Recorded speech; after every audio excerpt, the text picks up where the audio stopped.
If your blood runs orange and blue, this is the pod for you. You're listening to Orange and Blue Bloods, hosted by EJ Stewart and Tommy Beer. Let's get to it, New York. A golden opportunity is there for the Knicks, and perhaps even more given what's happened in Miami. This is Orange and Blue Bloods, a New York Knicks podcast, Audacy WFAN original. I'm EJ Stewart, joined by Tommy Beer. We got plenty to get to on this episode of Orange and Blue Bloods, so we'll be previewing Game 5 of the Eastern Conference Finals. Eastern Conference first round matchup between the Knicks and the Cavs. Hopefully, the Knicks will be in the Eastern Conference Finals at some point. Maybe jumping ahead there, because for some stuff we'll talk about later today.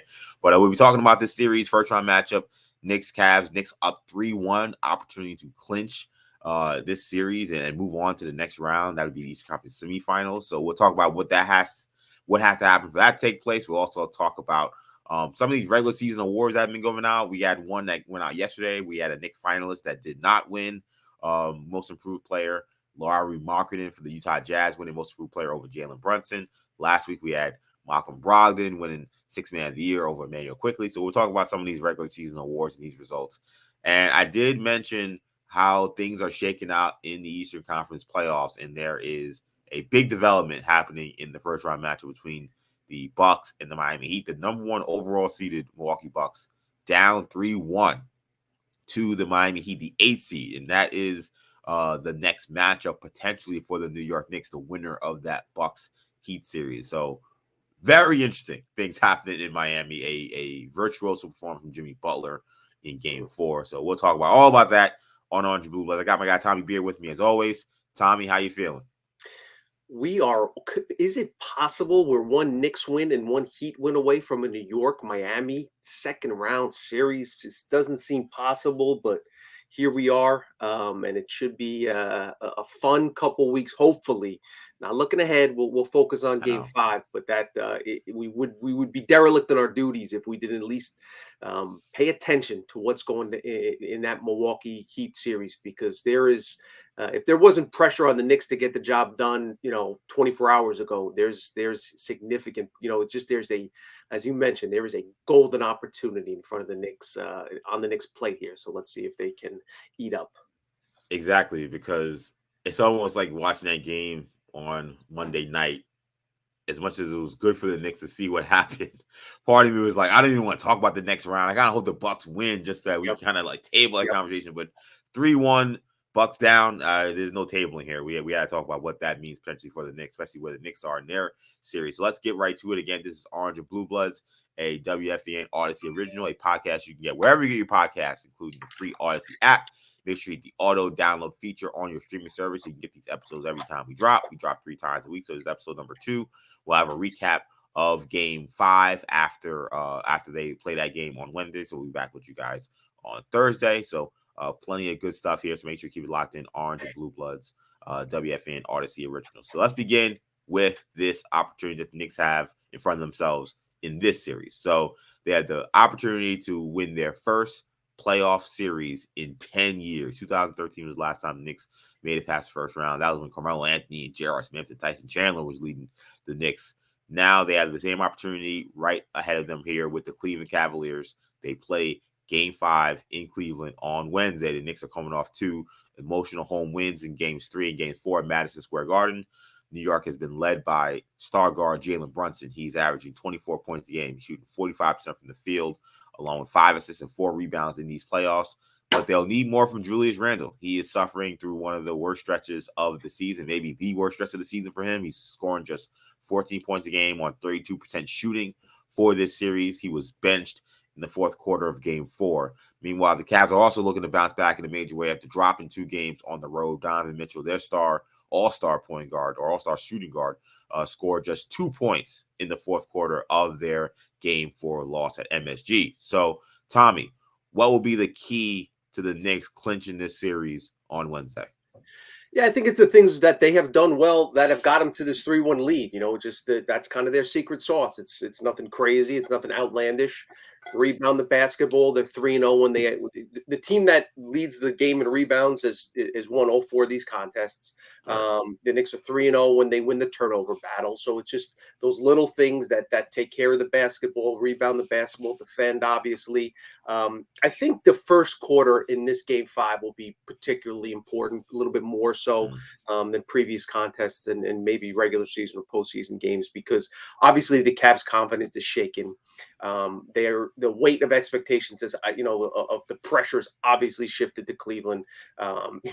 There's win or go home games, do or die games, must win games. In an elimination game, all those cliches apply. And there's a reason why the elimination game is the hardest game to win. You're fighting a desperate animal, a cornered animal, and a Cavs team that's talented. They have a superstar, obviously, in Donovan Mitchell, who's capable of scoring 50, 40 points. So we know about the talent they have there. We've seen Garland explode, for big quarters and big games. So keep those guys in check. Do what you got to do on the defensive end.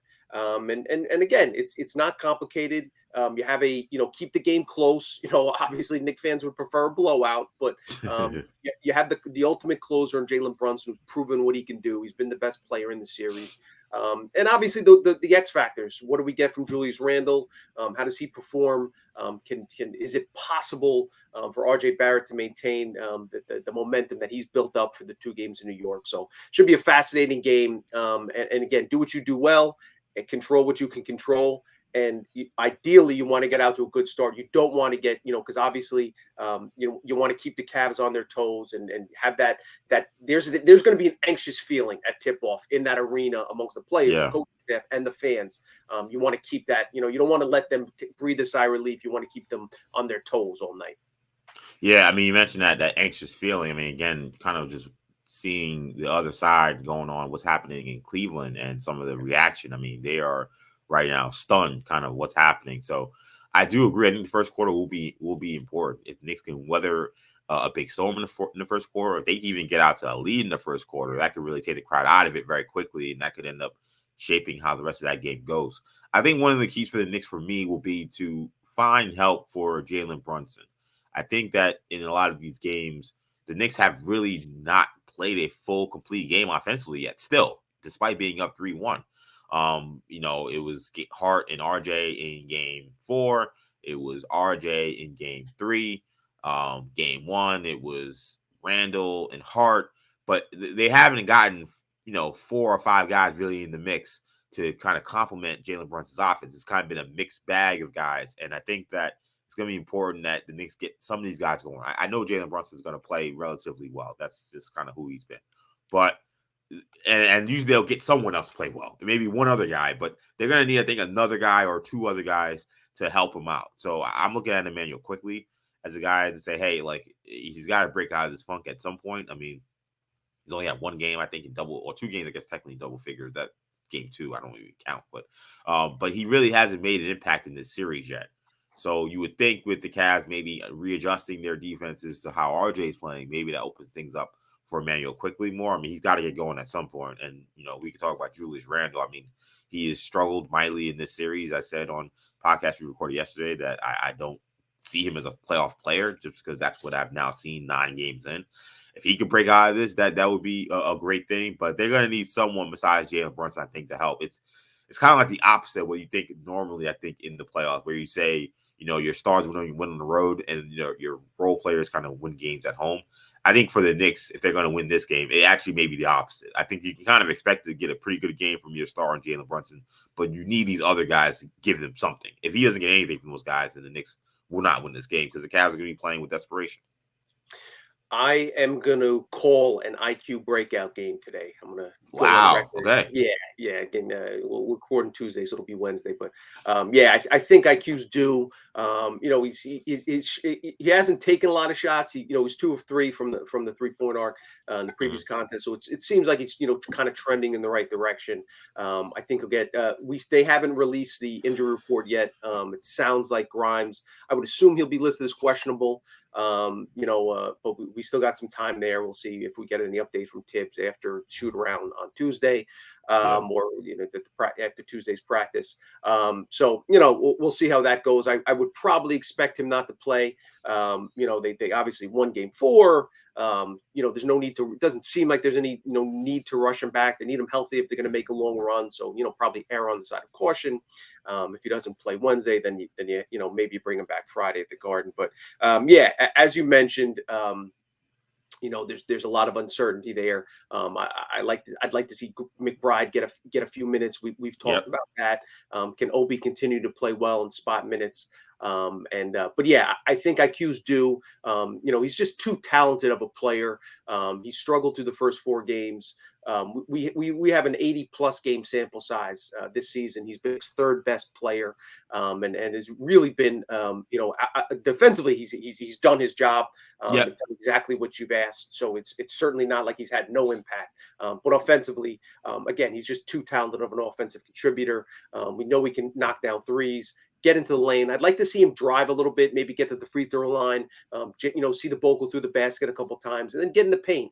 Use that floater that he's worked so well, that little midi turnaround that he's perfected this season. Find ways. I think the Knicks should make a focus of getting him involved as well. I think IQ is due for a big game, and I think he, has one of those big IQ off the bench games on Wednesday. Knicks could definitely use it. I think that of all the players, I feel like Quickly, now after playing 4 games, I feel like Quickly has been the one that has been most disrupted by the Cavs' length. I think that seeing Caris LeVert on him on ball, seeing Allen and Mobley kind of hovering around the paint, I think that of all the players, he's been the guy most affected by it, not being able to crack the code yet. It's 4 games in now, so if it's not gonna happen now, it ain't gonna happen in the series. So they could use a big game from IQ. Real quickly, I did want to talk about Donovan Mitchell as well, because he has struggled a little bit, especially in the last few games, especially Game 4. Are you expecting a big bounce back from Mitchell? We know there's a lot of pressure on him. Now the conversation going, hey, is this going to be another playoff, ouster where you get dominated by Jalen Brunson? What do you expect from Donovan Mitchell coming into Game 5? Yeah, I expect a big game from Mitchell. Again, you talk about talent, offensive skill sets. This guy has it all. A lot of those shots in and out. A game of inches. Make or miss league. If Mitchell hits one of those threes, that would have cut the lead to 1 in the 4th quarter. There was a couple of opportunities where he had some shots that if he had hit, would stem the either Knicks momentum or get continue when the Cavs were on that roll in Game 3. We saw in Game 1, 38 points on an efficient shooting. He kind of passed the baton to Garland in game 2 when they got their win. I think Mitchell is comfortable, being a guy that takes 30 shots in a big game, make or miss. He's putting the work. He's earned the opportunity, and he's going to be blamed if they win, if they lose anyway. So you might as well go down, fighting. So I expect him to get a ton of shots up, and when you get a scorer like that and giving him a high volume number of shots. I expect a lot of those shots to go in. So is that necessarily great for the Cavs? Again, we saw in Game 2 where the one game they won is the game. I think he had 13 assists. I think right. I think he had 17 points, but 13 assists in that game. So when he really dished the ball, but again, I think he's going to go down and especially early, set the turn early, come out firing. Knicks need to make him work on the defensive end. But to answer your question directly, I expect Mitchell to put up some big numbers in game 5. Yeah, it's a good point you mentioned about like how the only game they won, he really wasn't all that aggressive offensively, looking for a shot. He wasn't getting guys involved. And in his best game, Game 1, that was a game where he probably scored the most points and made the most impact and almost had to lift his team by himself. I think he had 38. But they lost that game. And he took, I think, 29 shots in that game as well. So, that's the thing about the Cavs. That's the one thing that is tough. It's tough for any team when you're down 3-1. Like, it's kind of hard to find like a recipe for like what is our path to beating the Knicks. I think Game 2 feels so much like an outlier because the Knicks were just out of it so badly in the second quarter. Where, the only thing you take away from that is like, well, Garland got really hot. and the Knicks turned the ball over 1,000,000 times. I guess if you're Cleveland, you say, look, we can try to maybe be more aggressive on our double teams, which has been their plan. But, it's a little different at home. You got a little more juice, a little more energy, a little more fire under the legs. Maybe you get a little more active, start to cause some more of those turnovers, get out in open court. But when you don't have a clear roadmap to how exactly you find a win in a series, I think it's difficult to get over that hump, which is why a lot of these teams don't come back from 3-1. They don't even win a game down 3-1. A lot of these times, these series just end in 5 games because you don't have a way to say, okay, this is what we need to do to beat this team. You don't have much evidence. And I think this particular team has a very weird game to look at and say, well, that game, I don't know if we're going to see that Knicks team again. So it does make it a little tough for them. So I don't know. I don't know if Mitchell, I think he'll play well. I think he'll score a lot. I just don't know if that means that they win per se. I think a lot of it will have more to do probably with their defense than it will be even how much he scores. If the Knicks are able to win this game and they are able to beat the Cavs in 5 games, which is on the table because this is the situation they're in, like, what would that say to you about where the Knicks are at this point? I mean, this was a series that anyone outside of New York was not favoring the Knicks. There were people picking them, but it wasn't a lot. A lot of people said the Cavs had too much talent, too much star power for the Knicks to handle them. If the Knicks flip this around and win this in 5 games, what would that mean for the Knicks season and just kind of where they are in their quest to build a champion? It's a major statement. I mean, look, it's one thing to beat a team. Maybe Mitchell injures an ankle and you somehow escape in 7 games or something like that. Going into the series, you get a couple bounces to go the right way, and you struggle some games, play well in some games, but you eventually, that in and of itself is a credit to the team, and obviously a gold stamp on the trajectory of the franchise.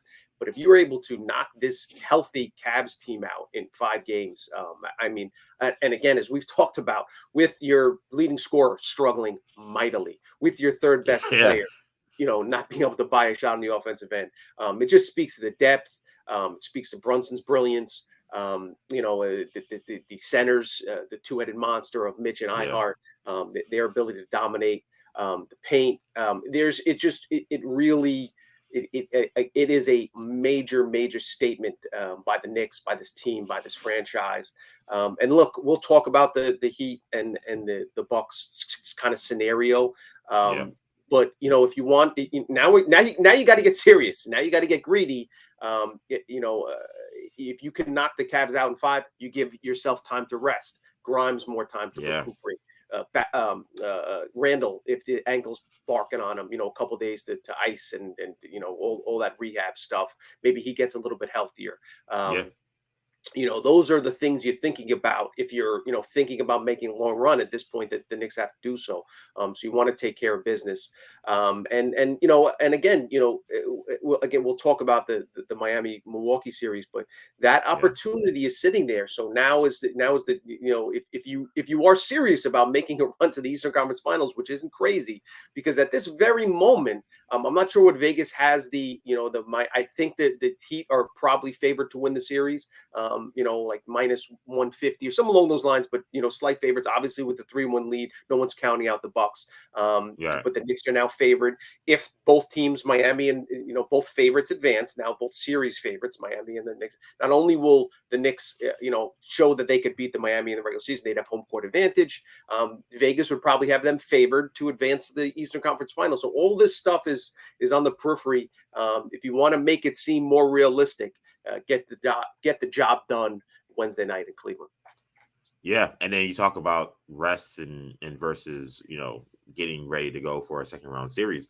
That other series is a 5-game series, so like if you lose this game, now the Heat get more time to rest and they can get their guys fresh potentially. So that's why this game is very important. The Knicks are not favored in this game, but it's a game that they can win.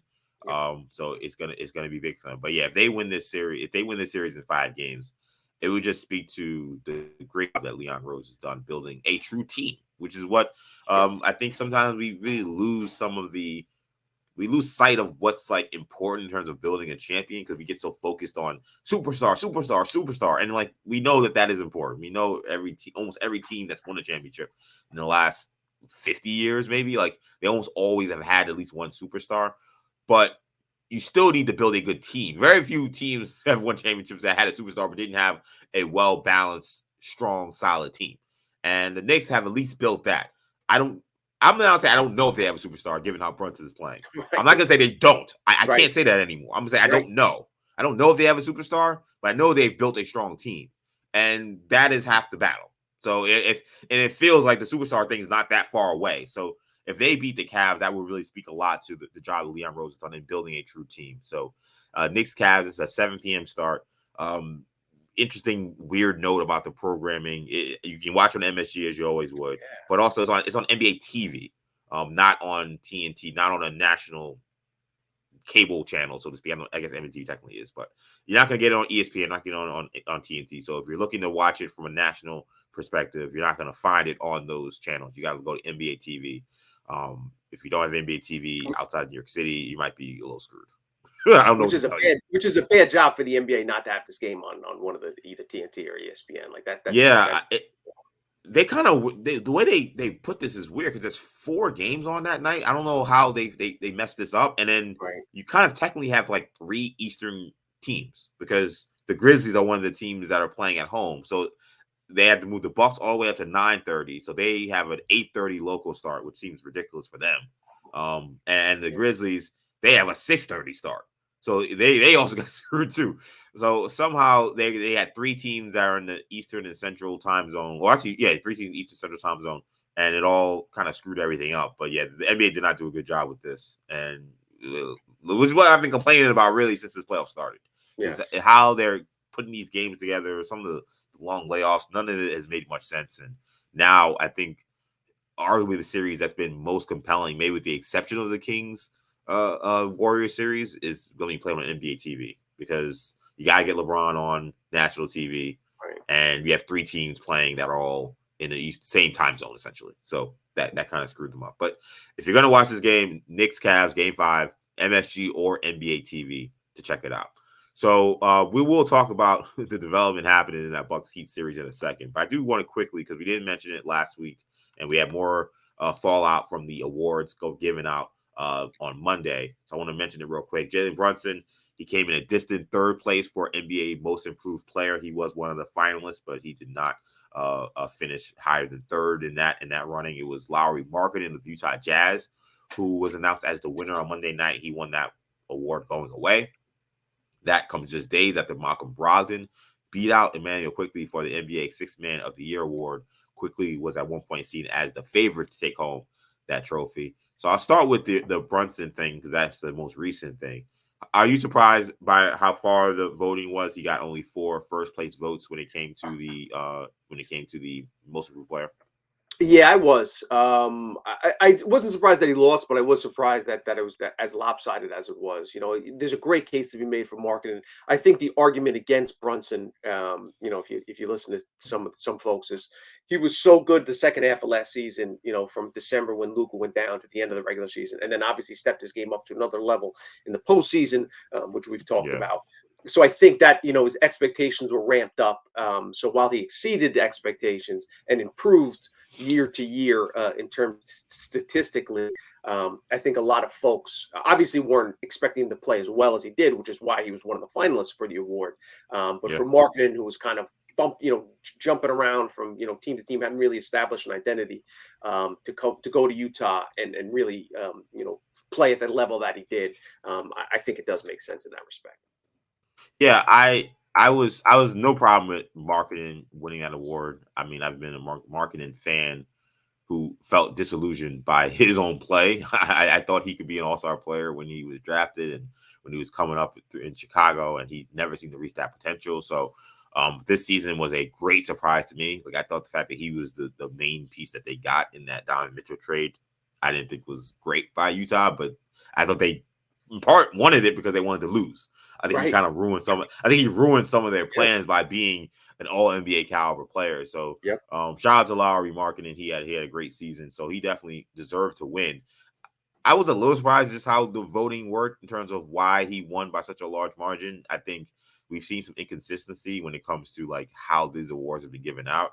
I mean, it was our own producer, Jimmy Jackson here, who made a great point about how last year, John Morant, who was a guy who was already an established star, won, and he was saying, "Hey, I'm gonna give the award to Desmond Bane because he's really more of the spirit of the award than me being an all-star winning this award." And then we see other years where they do kind of lean on the guy who nobody really expected to do much to say, "Okay, now this guy deserves this award," and maybe a guy who's more of a role player, things like that. It does seem a little inconsistency. I think that is something to be fair. To be spoken about. So if you're an OKC fan saying, "Hey, Shai Gilgeous-Alexander, he should fit right into that John Morant mold." I mean, He went from being a star player into a superstar player, averaging 30 points a game. Like, why did he get more votes? And if you're a Knicks fan saying, "Hey, why is Jalen Brunson and how he played in just part of last season mean that he essentially was disqualified from winning the award this season when you're supposed to look at his overall totality of his season last season compared to what he's done for a totality of this season?" Also, it's a regular season award, so how does playoff performance from last year incorporating this? So this is the one award. Honestly, I think this award may have kind of more weird kind of both this and the six man I've learned now has kind of weird non-rules that kind of allow people to kind of vote however they want. So Marketing winning was fine because he was very deserving. I was a little surprised as how wide it was. Maybe not so much Brunson. I thought Shai would give him a little bit more of a run than what he got. But congrats to Lowry Marketing for winning the award. And then on the sixth man of the year, that's another one where I feel like again the sixth man award thing was weird because there was a time where IQ after the Boston game where he goes off. He was seen, all right, this guy, he's probably locked up the sixth man of the year. He's a favorite. And then it just seemed like there had been, I don't like to use the word agenda, but it just felt like there had been an agenda created by national media members to explain why IQ should not win. It was, look at Brunson, as you look at it, Brogdon's kind of traditional stats, points per game and all that stuff being a little better. Look at, the fact that Brogdon, didn't start this season and IQ started all these games, which was weird because there have been guys who have started 30 games in a season that have won sixth man of the year. It just seemed like there was all these excuses being made for why it couldn't be Immanuel Quickley. And it was almost like there was a momentum that then shifted back to Brogdon by the last week or so being the favorite to win. And that's unfortunate, man, because Immanuel Quickley has been so good on both ends of the court. He's been such a net positive on both ends of the floor. And to me, when I think of sixth man, I think of a guy who comes into the game and changes the course of the game. Like the game gets flipped by his presence on the floor. That's a true sixth man to me. This is a guy who could be a starter. So when I look at the net rating being one of the main stats that I look at it, I say Brogdon, when the Celtics, he's out there, the Celtics are the same team, essentially. They're essentially the same team when Brogdon is out there than when Quickley's out there. And that's crazy because Quickley sometimes is coming in for Jalen Brunson. Let's think about that. Brogdon's coming in for Marcus Smart, Immanuel Quickley's coming in for Jalen Brunson, and that's the net value he's putting up. I just didn't get how he got disrespected, in my opinion, with how they gave out that award and some of these narratives that came out in the last week about why he shouldn't have won it. I think a lot of folks, the one thing the NBA needs to do, they need to do a better job of allowing advanced statistics to be more prevalent in their presentation. I think, a lot of people will complain about baseball, but I think it's one of the things baseball does do well, that they are pushing it. So it allows fans to, okay, maybe you don't get why batting average isn't as important, but they're trying to explain it to you. I just feel like there are a lot of stats that clearly showed Immanuel Quickley was the most impactful sixth man, but it's not accessible to everybody. So not everybody knows what you're talking about, or not, a lot of people don't know what these things like net rating mean, or the defensive win shares mean, or what any of those things mean. So they're like, I don't know that. I know that Brogdon averaged more points, so he should win. So that was unfortunate for Immanuel Quickley. I hope at some point the NBA does a better job of incorporating those stats in their presentations of games on their website so that people can have a better picture of these things. So they are things that teams are using in the NBA to build teams. This is how you become a smarter sports fan. Totally agree. And you have a lot of fans, a lot of analysts, not only don't incorporate it, but actively push back against any discussion of it. You're a nerd if you look at anything other than your eye test or anything other than points per game. that kind of antiquated line of thinking is becoming a little bit outdated. You're seeing more and more as you get kind of more knowledgeable analysts and younger, fresher blood kind of in the game. Speak to the importance of it. And again, you're not completely disregarding the eye test. You're not, you don't pretend, you still watch the game. You just have this other information that informs your point of view and gives you a little bit more, deeper knowledge, context based, because the biggest NBA fan can't watch, 82 games of Brogdon and 82 games of Quickly and 82 games of Jokic. And, it's just there's not enough time. They play at the same time. As we were talking about before we went on, that some games start at 10:30. It's not feasible.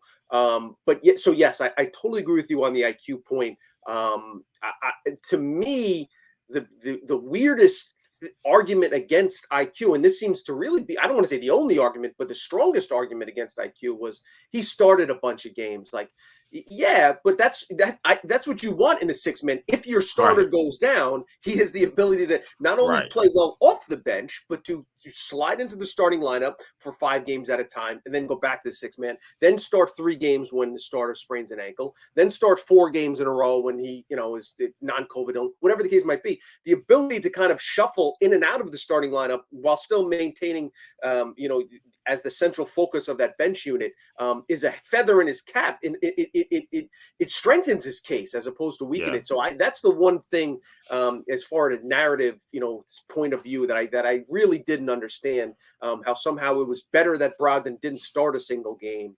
And not only did it not benefit IQ's case, but somehow worked against them. That I didn't get. I think it's all roped into. We talked a little bit about the MIP, the most improved player. We've talked about it during the MVP.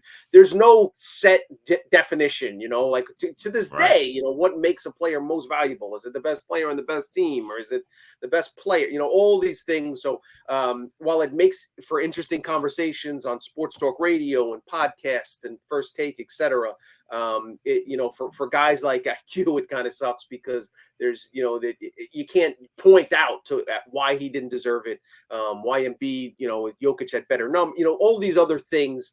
So I don't know the answer to that. I don't know if there's, a lot of it's subjective or subjective and all that other stuff. But yeah, in this particular case, I thought IQ got a raw deal. Yeah, I thought he did. And again, thinking about the case for, IQ started so many games. I mean, Lamar Odom won the Sixth Man of the Year award in 2011. He started 35 games that year. And I also think that, I'm not even so frustrated that, he started a lot of games means that shouldn't be a part of the equation. I think that why you start is important. I think if you're a guy who mostly starts or started halfway, they just been yanking you in and out of the starting lineup, that's more of a case to say, okay, that guy a true sixth man, or is he a guy who can start and sometimes he doesn't? Like IQ only was getting inserted because guys were getting injured. Right. Quentin Grimes was getting injured. Jalen Brunson was getting injured. RJ Barrett got injured. And IQ was always the guy that stepped in, which again, think about those guys. 3 totally different players. Yep. Small forward, a shooting guard, a point guard. And IQ was able to sub in for all of those guys and excel. And then he'd say, well, his numbers were better as a starter. I'm like, doesn't that show how good he is? I don't get that. So that to me was frustrating too. It was like, well, he starts a lot. It's like, well, he's starting because guys are getting hurt. That is the literal definition of a guy being a sixth man, a guy who comes in and can play like a starter when these things happen. I think that the circumstances should have been considered more if people were upset about the fact that he started so many games. But yeah, I thought it was a raw deal IQ got. But hopefully he'll be able to, at some point, kind of turn this thing around and he can kind of make a statement maybe in these playoffs by why he should have got this award. And maybe it'll be in the Eastern Conference Finals against the Boston Celtics. Maybe, let's see. And that's a great segue, I think, to our next subject, our last segment of today's episode, major developments in these playoffs. They're beginning to take shape, and one has huge implications for the New York Knicks. The number 1 overall seed, Milwaukee Bucks, find themselves on the brink of elimination after losing Game 4 to the Miami Heat on Monday. Giannis Antetokounmpo returned to the lineup after suffering a back injury in Game 1, but was not enough for Milwaukee to hold off a fourth-quarter comeback from the Heat thanks to a 56-point performance from Jimmy Butler. The win put Miami up 3-1 in their series. If the Heat knock the Bucks out of the playoffs, that would be just the 5th time in NBA history that a number 1 seed has been knocked out of the first round by an 8 seed. The Knicks, of course, famously did it in '99, the Nuggets of '94, the first team to ever do it. The Knicks, of course, beating the Miami Heat on Allen Houston's game winner in Game 5, that's when the series were best of 5 series back then. That was, of course, one of the best moments in Knicks history. So if the Knicks and the Heat clinched their respective series, they would face each other in the next round, and the Knicks would have home court advantage. So we'll get into the conversation about what this means for the Knicks very shortly. But just quickly, how surprised are you by the Heat's resurgence? Because this is a team we talked about a lot. The Knicks had a lot of big games against them. The Knicks have played really well against them. And I think that they were a team that I know I wrote off. I got the impression that you kind of were also writing them off. So see them here 3-1, like how just surprising is this for you? Stunning. It was the game, the final Knicks Heat game of the regular season. I'm just looking at here, March 22nd. March 29th. Knicks won 101-92. And it was right around the time where the Heat still had a chance to kind of jump up into that 5, 7 seed. Past obviously catch the Knicks, but just as importantly, past the Nets to avoid the play-in. They just didn't show up. They didn't play well that game. They just, there was just not a lot there. And it could be, and it had been the case the entire season, just a massively disappointing season. And that was a game where Randall got hurt and he didn't even play the rest of the game, and yes. They still couldn't find a way to win that one. Yes, and there was other bad losses they had down the stretch when all right, now they're going to turn it on. Jimmy Butler says, I'm ready to play now. And they just couldn't, for whatever reason, it was just it was like, all right, we'll flip the switch. And the switch never got flipped until they show up in the first round. And obviously, Giannis not basically playing 11 minutes in the series prior to Game 4. All right, he's back. You assume he's going to be back in Game 4. You read, okay, he's practicing. He'll be back. Bucks will take care of business, and up 14 in the fourth, up 12 with like 6 minutes left. They are obviously in very good position to do so, and an incredible game from Jimmy Butler. 56 points on 28 field goal attempts is just mind-boggling. I will say though, let's not be a prisoner of the moment. I've heard a lot. I saw it on Twitter, and then I think it was Barkley or somebody said on TV, the best performance in Heat franchise history and playoff performance. Like it's a first round game. It's hard to say that. Listen. I've seen D Wade, hit 40 in a finals game. The best LeBron, game for me. How many games he had?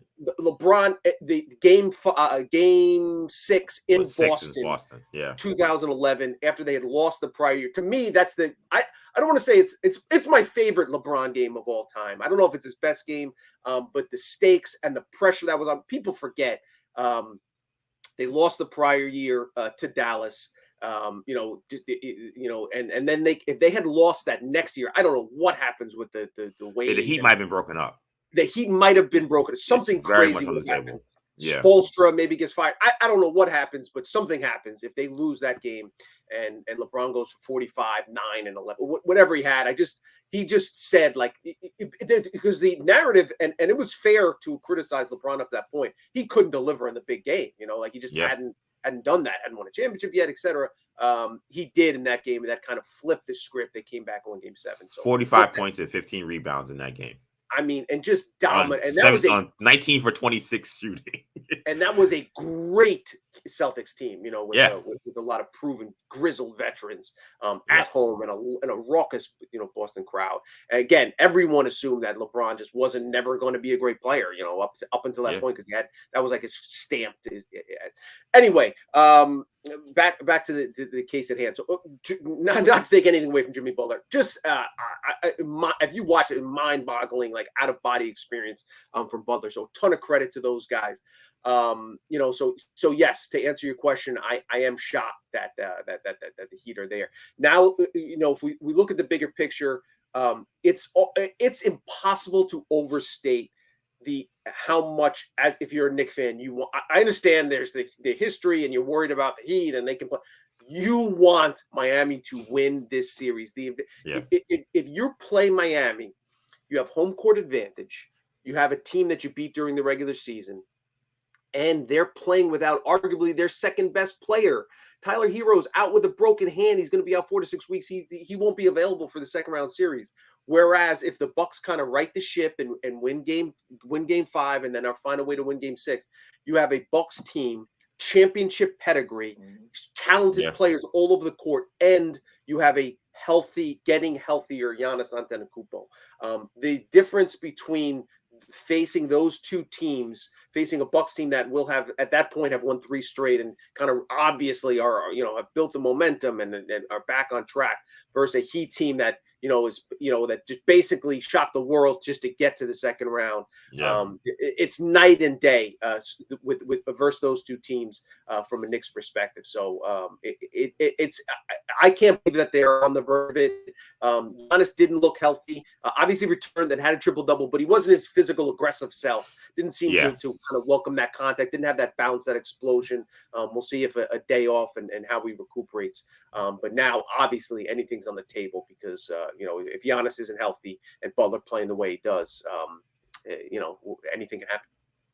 Yeah, like that game showed me that like Giannis is so dominant and so good that like he can kind of roll out of bed and get 23 and 10. Like that's just how good he is. But like you're right, he's definitely still compromised. I felt that way as well, watching him move and just didn't have the same athleticism, same explosion. So we'll see if this gets better for him. Like I've said a million times since this thing has happened, like backs are extremely unpredictable and they're extremely nagging and something that may not appear to be something serious in terms of any tears or any herniated disc could still just be debilitating for a long period of time. So we'll see how Giannis can recuperate. But yeah, I'm also stunned by the Miami Heat being in this position, especially without Tyler Hero, who maybe if he's not the second best player, definitely the second best scorer, I would say.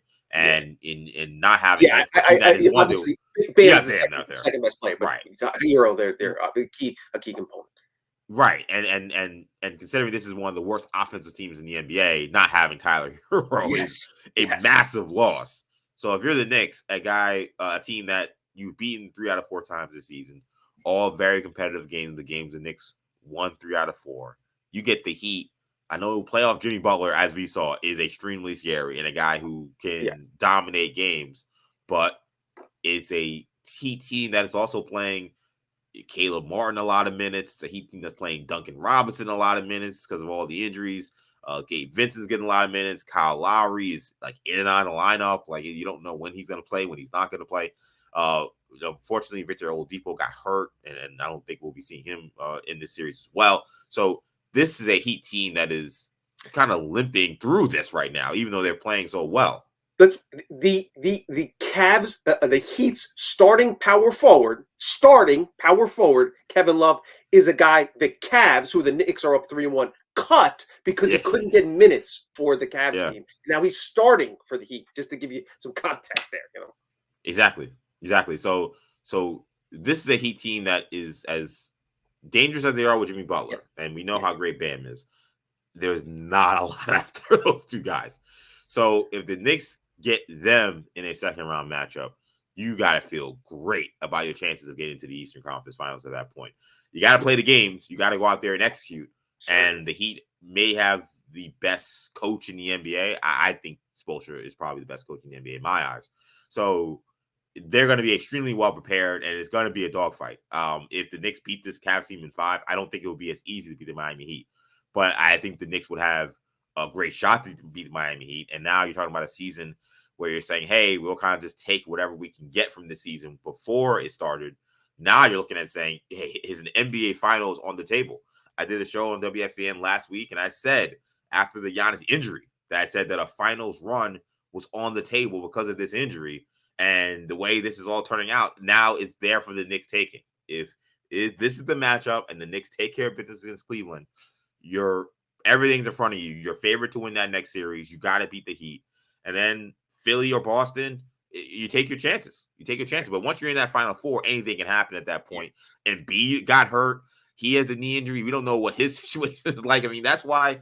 And this season is one of the seasons also why it's great for the anti-tanking crowd too, because it kind of shows you like, oh, well, we don't got a team that has a superstar. Like, what are we doing? We're just mired in mediocrity. And yes, there are times where being mired in quote unquote mediocrity is bad.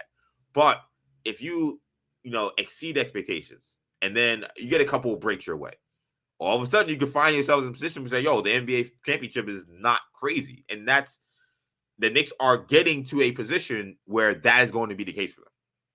And you know what I thought of last night too. It reminded me when you said anti-tanking. If you're a Cavs fan, I'm sorry, if you're a Dallas Mavericks fan right now, watching that game last night and seeing Jimmy Butler do that and being up as an 8 seed, up 3-1 on the number 1 seed, you're trying to tell me Luka's not capable of that type of performance? And not to mention having Kyrie Irving, a healthy Kyrie Irving, and engaged Kyrie Irving. So that is, that's why you try to win the play-in games. Those, that's why you try to give yourself a chance, because anything crazy can happen, because Giannis can go for a dunk and fall on his back, and all of a sudden you're up 3-1 in a first round matchup. And then from the Heat's perspective, hey, we can beat the Knicks, and maybe we can make a run. So like that's right for them. They're like, if we can beat the Bucks, why can't we beat the Knicks? 100%. So like that's why you want a ticket to the dance. You don't worry about the 10th spot in the lottery as opposed to the 11th. Yeah, this has gotten extremely interesting for the Knicks because of where this Heat series is going. I don't know. What do you think that the Heat are going to pull this off? I'm still extremely skeptical. I'm the same. Listen, a lot of it comes down to Giannis's health, obviously. Yeah. But I just have too much respect for Giannis as a competitor. There's not an athlete on the planet I respect more than Giannis. What he's overcome and the way he approaches the game. And I've said it once, I've said it a million times. Like, he plays every game like he's on a 10-day contract, despite the fact that he's a multimillionaire. That's the best player in the world. So I'm definitely not counting out the Bucks. I think they will win Game 5. If Miami doesn't win Game 6, I think the series is over. I think the Bucks will win Game 7. Because Giannis continues to, we assume continues to get healthier as time goes on. Assume he doesn't re-aggravate the injury. Game 7 in Milwaukee, championship pedigree. I assume the Bucks will win that game. So I think the series will come down to Game 6 in Miami.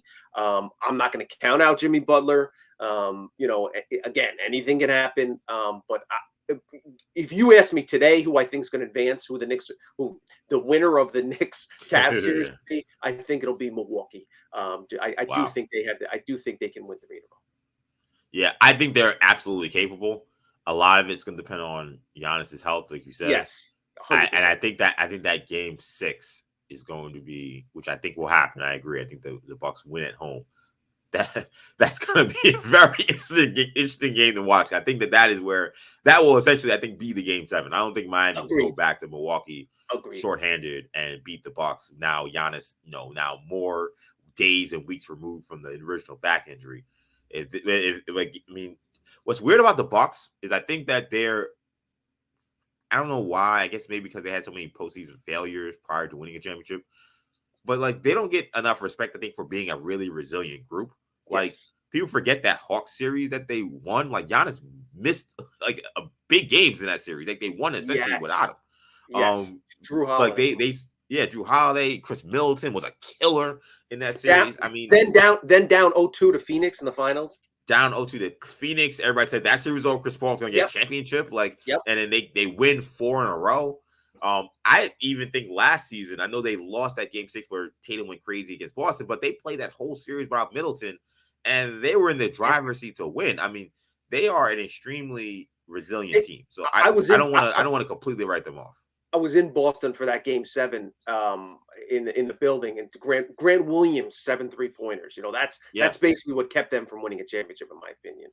And obviously without Middleton. So without Chris Middleton. I just think, that's why I thought but then again, that's why I thought they'd win Game 4. Like, even if Giannis is 75% of Giannis, Drew Holiday and Brook Lopez, and those guys will do what it takes, because just looking at the rest of that Heat lineup, and Bam didn't even have a monster game, 15 and 8. Like, he played pretty well, but you just don't expect Caleb. You can live with Caleb Martin shooting clutch threes. He just hit him. So again, I expect the Bucks to win Game 5, and I think you're right. It'll come down to Game 6 Miami. Yeah, as we've seen with this situation, it's the Jimmy Butler effect. He's this X factor that you can't account for. So despite all of those things working in the Bucks' favor, and the Bucks are leading by double digits late in the fourth quarter, Jimmy Butler can just beat Jimmy Butler. And then here we are, Heat up 3-1. So interesting thing to follow. We will continue to follow that series. We will follow the rest of the postseason, as well as, of course, the Knicks run through the playoffs. But that's going to do it for this episode of Orange and Blue Bloods, a New York Knicks podcast and Audacy WFAN original. Tommy, let people know where they can find you. At Tommy Beer on Twitter. You can find me, EJ_Stewart on Twitter, Action EJ on Instagram and TikTok. Thank you again so much for checking us out. Of course, you can catch our episodes wherever you get your podcasts, including the free Audacy app. So make sure you hit the auto download feature on your streaming service to get these episodes every time we drop. We drop 3 times a week. We'll have a recap of game 5, of this series between the Knicks and Cavs later this week. So make sure you keep your eyes and ears peeled for that. And also check us out on YouTube. You can catch us on the WFAN channel and the Audacy Sports channel. So thank you guys again so much for checking us out. For Tommy, I'm EJ. Take it easy, guys. Peace. Thanks for watching. If you enjoyed this video, please don't forget to give it a thumbs up and subscribe to our channel for more content like this. If you want to see more of our videos, be sure to check out our playlist and let us know what you think in the comments below. Also, don't forget to follow us on social media to stay up to date on our latest podcast ventures. Links will be in the descriptions. And as always, thanks for watching, and we will see you in our next video.